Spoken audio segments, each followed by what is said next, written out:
Namaskar, good morning. You are watching Rajya Sabha television. I'm Smriti Rastogi with breakfast news. Let's begin the bulletin with the top headlines.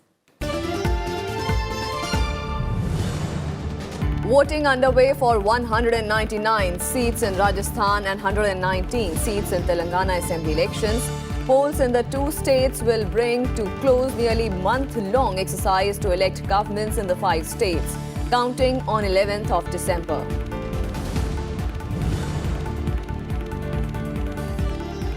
With the aim to doubling farmers' income by 2022, central government announces first ever farm export policy that imposes no restrictions on export of organic and processed products.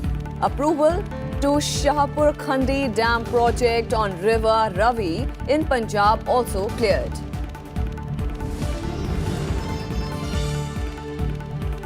OPEC to consider Prime Minister Narendra Modi's views before its decision to cut oil output to support falling prices today. Saudi oil minister says Indian Prime Minister has been very vocal about issue concerning consumers.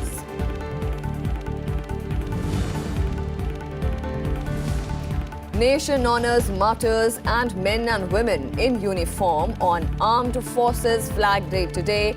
Country salutes those who valiantly fight at the border to safeguard its honor.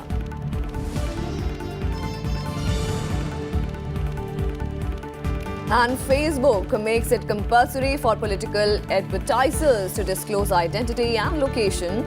Media giant to also show disclaimer to bring in transparency in political ads in run-up to 2019 general elections.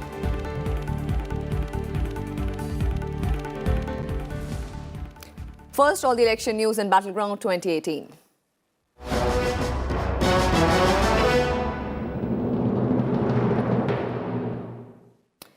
Polling began a short while ago for 199 out of 200 assembly seats in Rajasthan. The state's 4.74 crore citizens will elect members for 199 seats, for which over 2,200 candidates are in the fray. Main contenders BJP and Congress have fielded 200 and 195 candidates respectively, along with Bahujan Samaj Party with 190 candidates. 840 candidates are contesting elections as independents. Election for Ramgarh Assembly stands postponed after the death of BSP candidate. 3-tier security arrangement is in place for Rajasthan voting. The Vasundhara Raje-led government is seeking a second consecutive term, with party bigwigs appealing to the people to give BJP another chance.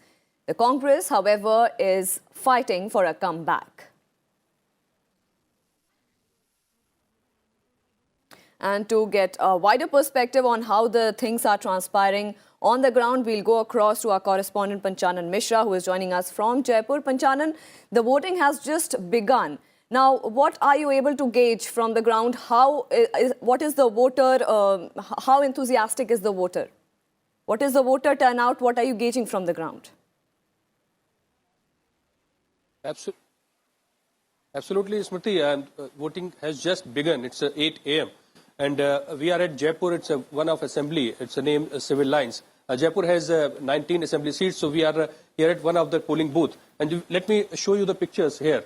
It's an urban assembly seat, and usually it not happens that in such a morning there is a queue. But here you can see a queue behind me. They are waiting for their turn to cast their vote. And it shows that voter has enthusiasm in this Rajasthan assembly election.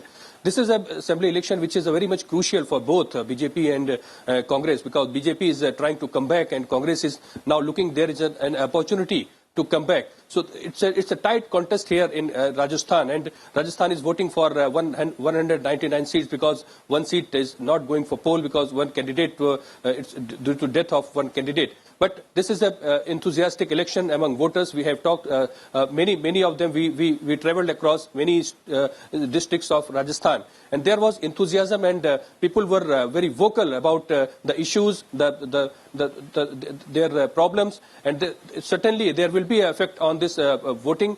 But what we find that people are talking regarding development and regarding the good roads, the good electricity and water.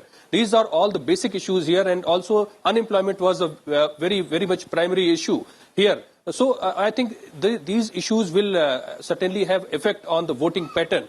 And it's a pretty much important election for Rajasthan, and Election Commission has made a very elaborate arrangement regarding the safety, security and transparency in votes. And this time, Election Commission is extra vigilant regarding the malfunctioning of the EVM machines we have seen in Rajasthan, Chhattisgarh and Madhya Pradesh. So they are extra vigilant that if there is any complaint, then they can replace it at very urgent time. So we have to see that on which pattern Rajasthan will vote. And it's a pattern that Rajasthan votes in a very good number. In 2013, we have seen 75%. So Election Commission is expecting that this time there will be a good percentage also. Smriti? And we'll also bring in our correspondent Ravindra Singh Shioran, who is joining us from Jhalawar. Ravindra, the voting has just begun from 8 o'clock in the morning. Now, what is the latest from the ground which you can bring us for Rajya Sabha television? What is the voter turnout? If you can ask the camera person to show us the visuals behind you also. Yeah, good morning, Smriti. At 8 o'clock, sharp at 8 o'clock, the first vote was casted here at the Jhalra Patan constituencies, one of the polling booths we are standing right now. I would like to take you through a glance of what is happening here. You can see white lines has been demarcated to show how important the voters here are. Help desk has also been installed here to help the specially abled voters who are coming in with the help of wheelchair is also been provided. This is a pink polling booth which is completely managed and administered by the female polling staff, and the CRPF personals and security personals are also females here.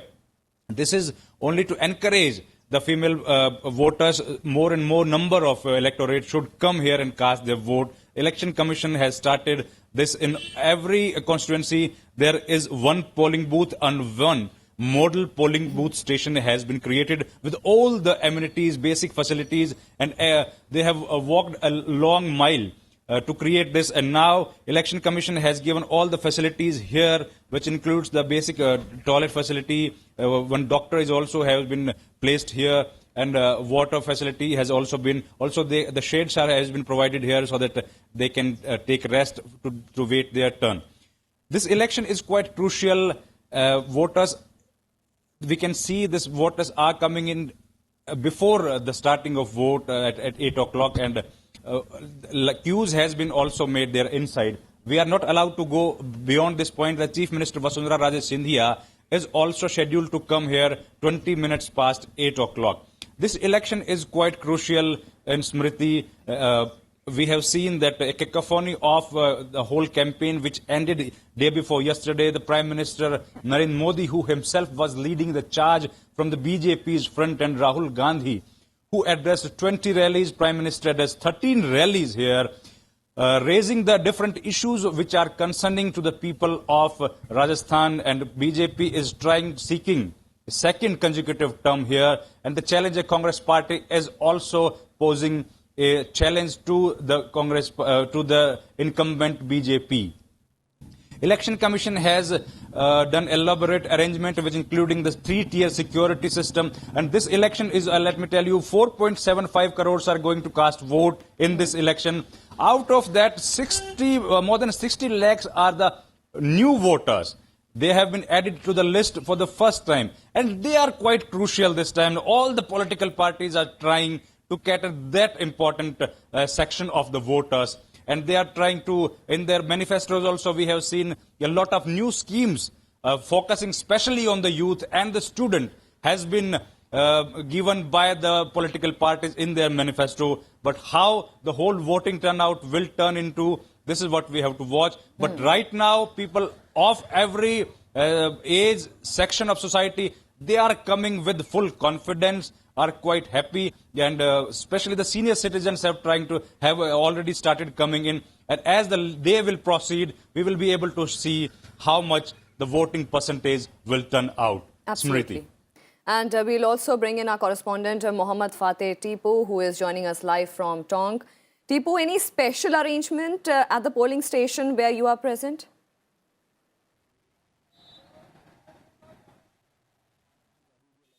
Well, Smriti, people are very keen to hear in the Tonk. We have seen a lot of enthusiasm over here, which we have really noticed in the Tonk. They are waiting for their turn for the voting first time, because we have seen first time in the Tonk a lot of the students and the youths who are supposed to cast their vote. But interestingly, Smriti, there is a very strong fight between the Sachin Pilot and the Yunus Khan in the Tonk, and interestingly, as the people are aware, in the last 40 years of the Tonk political history, Congress played a game in the non-Muslim candidate, and the BJP played a game of the Muslim candidate. So there is a very strong fight which we can see over here, and people are coming. People really, what we have noticed over here, as far as the Tonk development is concerned, because this is very high-profile seat out of the 200 seats of the Rajasthan Assembly election, actually.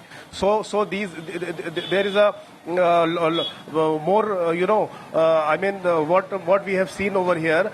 People are very keen to see the development of the Tonks constituency, because whosoever they feel whosoever win the election, but as far as the developmental concern of the Tonk, he will see really change over here. Smriti.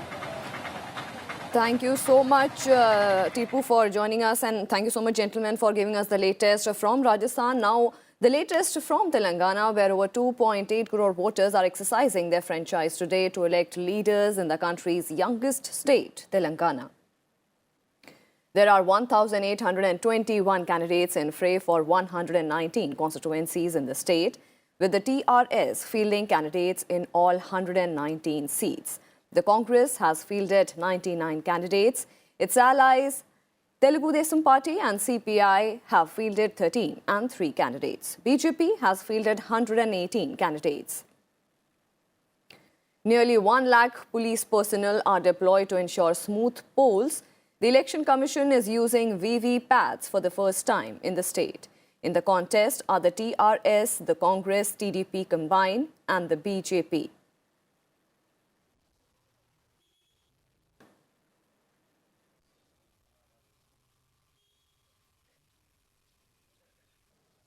And for more on this, we'll go across to our correspondent Kriti Mishra, who's joining us from Hyderabad. Kriti, the voting is underway in Telangana, the youngest state in India. Now, what is the enthusiasm of the voters? Any special arrangements which are made by the Election Commission to ensure the smooth polling today?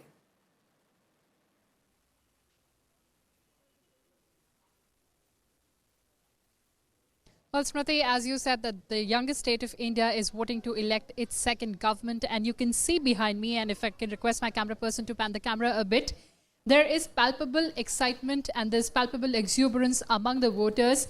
They have come out in large numbers to exercise their franchise, and it's just not right now. In fact, the voting began in the morning at around 7 a.m. and the voters have been making a beeline here. Security arrangements have been beefed up. As you said, more than 1 lakh security personnel are on duty to conduct free and fair elections. There are more than 448 flying squads, and there are also quick reaction teams. As far as the constituencies are concerned, remember, Smriti, there are 13 constituencies, 13 segments that are left extremism affected. So there also the security has been beefed up. The Election Commission has undertaken specific programs under sweep to increase voter awareness and to motivate voters to come out in large numbers. As far as the Hyderabad, the city, and the Hyderabad, the district is concerned, remember there are around 24 seats, and Hyderabad also combats and faces that typical metropolis characteristic of urban apathy. So the Election Commission of India conducted specific programs here, and today in Hyderabad it is celebrated as No Excuses Day, as in the voters would have no excuse but no choice but to come and cast their franchise. As far as the entire state is concerned, there are 119 seats. So certainly today, the electoral fortunes of the candidates would be captured, and then we'll have the result on the 11th of December. As far as the political equations go, the TRS is seeking a second term while the Congress has cobbled up a grand alliance with the TDP, with the TJS and the CPI, as far as the BJP is concerned, it has also fielded candidates on all the constituencies and has gone all out this time, trying to capitalize the charisma of central leaders and also trying to get the benefit of the central sector schemes. So certainly the state is locked up in a triangular contest. Over to you, Smriti. And Kriti, you have been touring a lot in Telangana since quite a while. Now, you have interacted also with people. What are the important issues which people are voting for in these elections?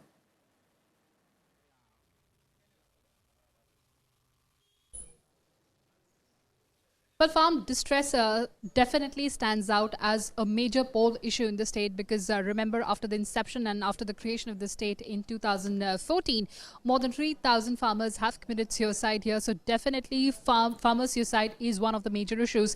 Then there's, of course, unemployment because remember, Telangana, as far as this state is concerned, it records the third highest number of unemployed graduates. So certainly unemployment is also a very big issue. And remember, all the political parties have made tall claims about farm distress and also about unemployment, and they have made this as the fulcrum of their manifestos as well. The third very peculiar sentiment or very peculiar matter here is that of Telangana sentiment that was at its peak in the year 2014 but still continues to overwhelm voters. So as far as Telangana is concerned, these three issues would definitely dominate the minds of the voters today. Smriti?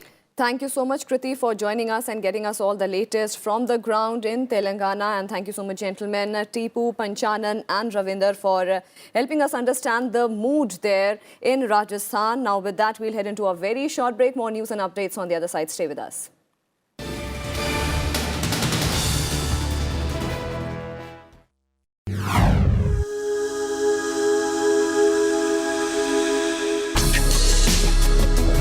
Tales that inspire. Stories of social change. A salute to diversity. Promoting public discourse. Events that motivate. Inspiring the innovative spirit. Watch Rajya Sabha television documentaries.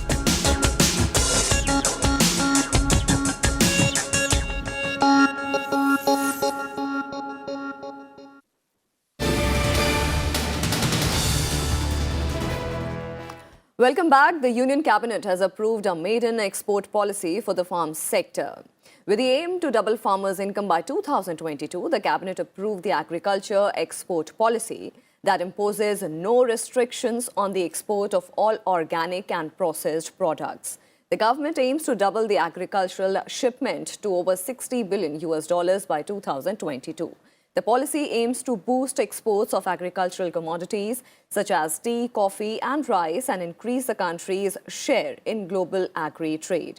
The implementation of the policy will have an estimated financial implication of over 1,400 crore rupees. For the first time ever, Government of India had decided to frame an agriculture export policy. As you know, India has received, luckily, very good weather to create and produce a lot of different kinds of food grains, different kinds of agriculture products. And there was a time when we used to import, now we are able to export the products. But we didn't have a policy in place, and that's why we have created a policy framework today. So the silent feature of the policy is that this is in line with the Prime Minister's vision of doubling farmers' income. And to do that, we'll diversify the products by destination from high-value products, value-added, as well as perishable will be given special preference. Today, rice, marine products, and meat, only these three products constitute about 52% of agriculture export. Therefore, we need to diversify, and we'll work on that. The Cabinet has also approved the Shahpur Khandi Dam project on Ravi River in Punjab. This move will help arrest India's share of water flowing into Pakistan. For this, a central assistance of 485.38 crore rupees for the irrigation component would be provided over 5 years from 2018 to 19 to 2022 to 23. Cabinet today approved the implementation of the Shahapur Kandi Dam project Punjab on river Ravi. Ravi river का काफ़ी पानी है जो पड़ोसी देश में चला जाता है और ये पंजाब में उस वजह से उसको हमारे पंजाब में उसका नुकसान होता है। तो इसमें सेंट्रल असिस्टेंस जो दी जाएगी 485.38 crores for over a period of 5 years from 2018-19 to 2022-23. And the Cabinet Committee on Economic Affairs has approved the sale of the government's 52.63% stake in Rural Electrification Corporation Limited to Power Finance Corporation for an estimated 15,000 crore rupees. The deal intends to achieve integration across the power chain, obtain better synergies, create economies of scale and enhance capability to support energy access and energy efficiency by improved capacity to finance the power sector. Now, it may also allow for cheaper fundraising with increase in bargaining power for the combined entity. The government on Thursday approved a proposal to replace Congress member in a trust that runs the Jallianwala Bagh National Memorial with leader of the single largest opposition party in the Lok Sabha to make the body apolitical. The move will require amendment to the Jallianwala Bagh National Memorial Act 1951. December 11th, in the existing act, there is a provision for representation of a single national political party. The Cabinet also gave its ex post facto approval to the signing of Memorandum of Cooperation between India and Kanagawa Prefectural Government of Japan in the field of healthcare and wellness. The MOC will enhance bilateral cooperation between the two countries in the areas of traditional systems of medicine. Oil cartel OPEC will consider the views of world leaders, including Prime Minister Narendra Modi, before taking a decision on cutting output to support falling prices today. Saudi Oil Minister Khalid Al-Falih has said that the cartel takes the views of Prime Minister Modi seriously, who, like US President Donald Trump, is equally vocal about the issue. The Saudi minister further said that during his meeting with Prime Minister Modi during the G20 summit in Argentina and privately, he made the point strongly that he cares for the Indian consumer and is very serious about it. He further added that Prime Minister Modi has been very vocal about the issue at various energy events. Now, India is world's third largest consuming nation, which is more than 80% dependent on imports to meet its energy needs. OPEC on Thursday delayed a decision on production until it meets with other producers today in Vienna. Prime Minister Modi, who is equally vocal. We just met with him in Buenos Aires, and privately he made those points of view very, very strong, that he does care for Indian consumers. I've seen him 3 times in India, various energy events in India, where he also was very vocal. So the consumer is an important part of our deliberation, even when they're not physically with us in the room. And in an attempt to bring transparency in political advertisements ahead of 2019 Lok Sabha elections, social media giant Facebook and Instagram has made it mandatory for advertisers to disclose their identity and location before placing any political advertisement on it. Starting from early next year, Facebook will also show a disclaimer on all political advertisements by providing details of those placing the advertisements. Now, in a statement, Facebook said that political advertisements can only run after the advertiser has completed the identification authorization process and labeled with the disclaimer. It will also provide access to an online searchable ad library to provide information like a budget associated with an individual advertisement and the range of impressions and demographics of who viewed the advertisement. And now the latest from Jammu and Kashmir, where an army man was martyred after Pakistani Rangers resorted to ceasefire violation on the forward post of North Kashmir's Kupwara district on Thursday. Defense sources said that Pakistani forces resorted to unprovoked firing along LOC in Machil sector of Kupwara district. They said that Indian forces retaliated in a befitting manner. In another incident, one BSF Jawan was martyred in ceasefire violation by Pakistan in Surankot sector of Rajouri district in Jammu region today. Pakistani forces started unprovoked firing targeting Indian forward locations. Indian forces retaliated effectively. And international developments now, as Yellow Vest protest in France entered its third week, there is no sign of breakthrough between activists and the French government. The government has decided to deploy more than 89,000 police across the country this weekend amid fears of fresh riotings as protests in Paris and around the nation escalate. The iconic Eiffel Tower and other museums and landmarks will remain closed this weekend as a precautionary measure. French President Emmanuel Macron on Wednesday agreed to suspend the fuel tax hike for 6 months, but protesters are demanding to cancel the fuel tax hike as opposed to being suspended. Nationwide protests are also going on against rising cost of living, with protesters accusing the government of aiding the French elite. 4 people have died and over 250 reported to be injured in the country's worst civil unrest in 50 years.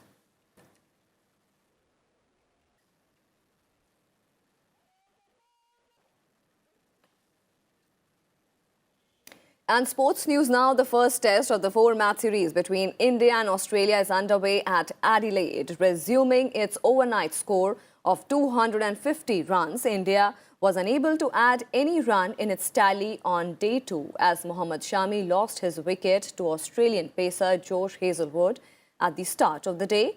Batting second on day 2, the Australian side lost early wickets. Opener Aaron Finch was the first Australian batsman to lose his wicket on a duck. After Finch, it was Marcus Harris who went to the pavilion for 26 runs. Next to depart was Sean Marsh, who was clean bowled by Ravi Chandran Ashwin. And France beat Olympic champions Argentina in their Pool A Hockey World match, while in the other game between Spain and New Zealand ended in a draw. France defeated Argentina 5-3 in their third Pool A match. Despite losing the game, Argentina are through to the quarterfinals as they top the table with 6 points from 2 wins, followed by France and New Zealand 4 points each and Spain 2. Earlier, the other Pool A game between New Zealand and Spain ended in a draw. New Zealand fought back from 2 goals down to hold Spain to a 2-2 draw. Spain is eliminated as they stand in the 4th position. In today's Pool B matches, Australia will face China while England will take on Ireland in the second Pool B match. And the nation is marking the Armed Forces Flag Day today. The day is observed since 1949 throughout the country to honor the martyrs as well as men and women in uniform who valiantly fight on our borders to safeguard the country's honor. And that's all we have for you in this edition. Thank you for watching.